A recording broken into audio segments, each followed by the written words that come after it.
Hey guys, Ernest Langdon and Mitchell Booth from Langdon Tactical. There's been a lot of talk on the internet recently about what makes guns safe to use, carry, and depend on. We want to make this video to describe the function, shootability, reliability, and safety of the different handgun trigger mechanisms so that you can make an informed decision about what will be best for you.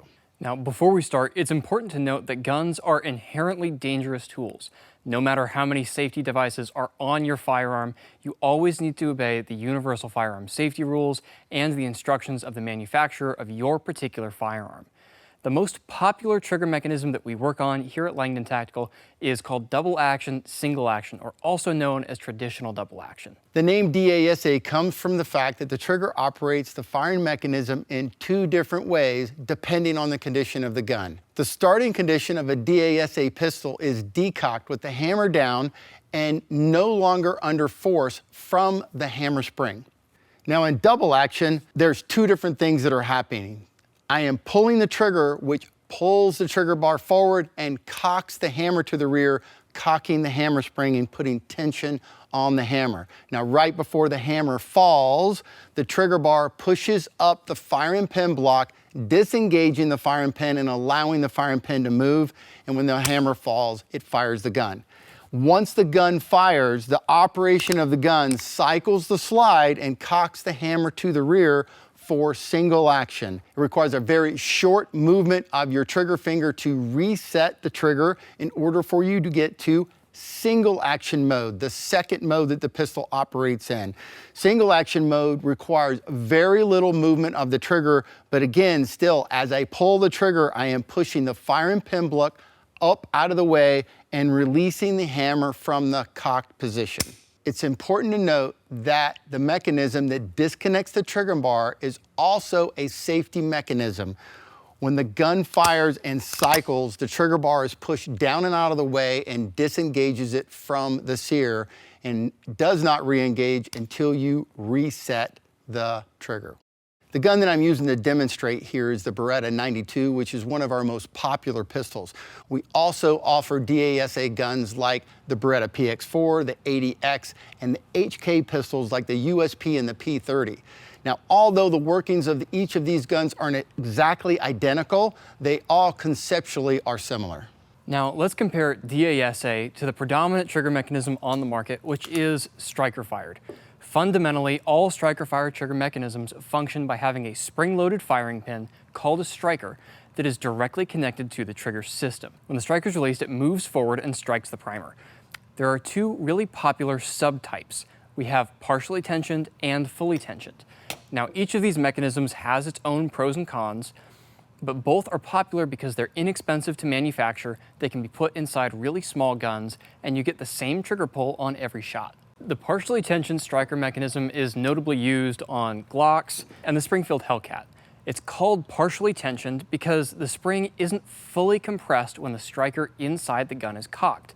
The movement of the trigger actually finishes compressing the striker spring before it lifts the firing pin block and drops the striker. In this way, the partially tensioned striker mechanism is kind of similar to a double action trigger. Partially tensioned systems are also popular because they tend to be very mechanically safe. The striker doesn't have enough energy at its resting state to discharge a primer, so if all of the internal safety mechanisms were to somehow fail, it would be very unlikely to experience an unintended discharge.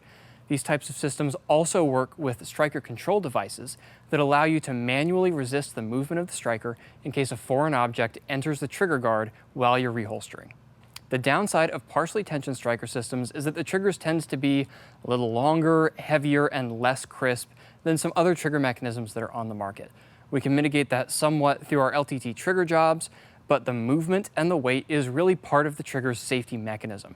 If you take out too much travel or too much weight, then the firing pin block or the other internal safety mechanisms may cease to function. Fully tensioned striker-fired systems differ because the striker spring is fully compressed when the gun is cocked. Think about it like the single action mechanism that we discussed before. All you have to do is move the trigger slightly to drop the sear, disengage the internal safeties, and drop the striker. Fully tensioned striker systems are very popular on newer handguns. This mechanism is popular because the market has demanded that manufacturers build guns with better and better triggers. Because there's less movement in the mechanism, you can achieve short, light, crisp trigger pull on a striker-fired gun. Now, for example, the VP9A1 that we offer uses a fully tensioned striker, but that mechanism is also in the Smith & Wesson M&P, the Springfield Echelon, the Walther PDP, the SIG 365, and the SIG 320. Now, the downside of a fully tensioned mechanism is that they are very unforgiving to user error and design or manufacturing defects. For example, a fully tensioned striker system is very similar to a single action only gun like this 1911. The major difference being that you cannot see that the hammer is cocked on a fully tensioned striker gun.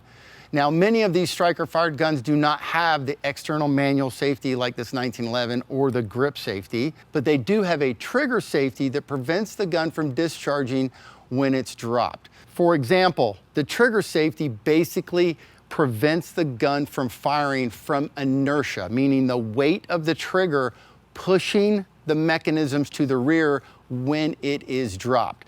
Now, this mechanism, this trigger safety, makes the gun much safer if it is dropped. Now, some striker-fired pistols do not have trigger safeties like the SIG 320 and the 365. These pistols rely on a very lightweight trigger shoe and internal safeties to prevent discharges from drops or improper handling. Fully tensioned striker mechanisms are also more prone to unintended discharges if the internal safety mechanisms fail or if the components become excessively worn. If the internal components and safety mechanisms are incorrectly designed, manufactured, or maintained, the striker could slip and discharge a cartridge.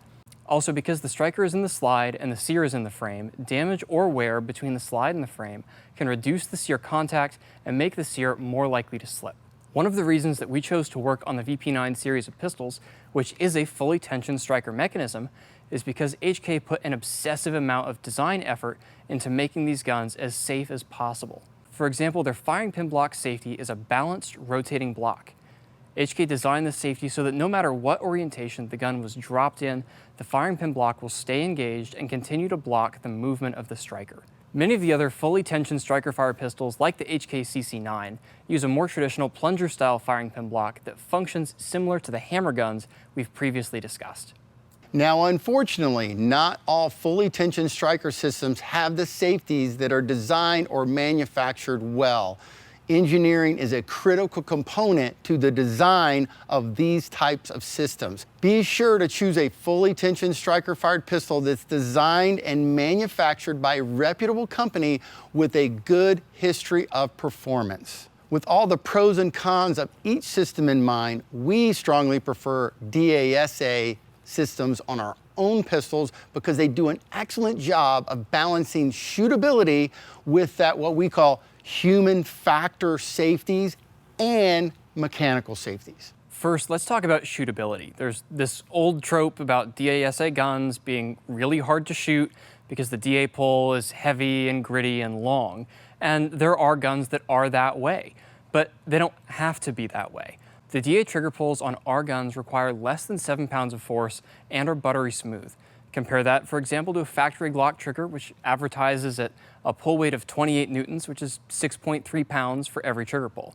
Now, that long DA pull also lets you be more aggressive on that first shot from the holster because that trigger gives you that tactile feedback throughout the entire pull. This makes it easier to start to pull the trigger a little earlier and finish that roll through the trigger the instant that your sights are where they need to be.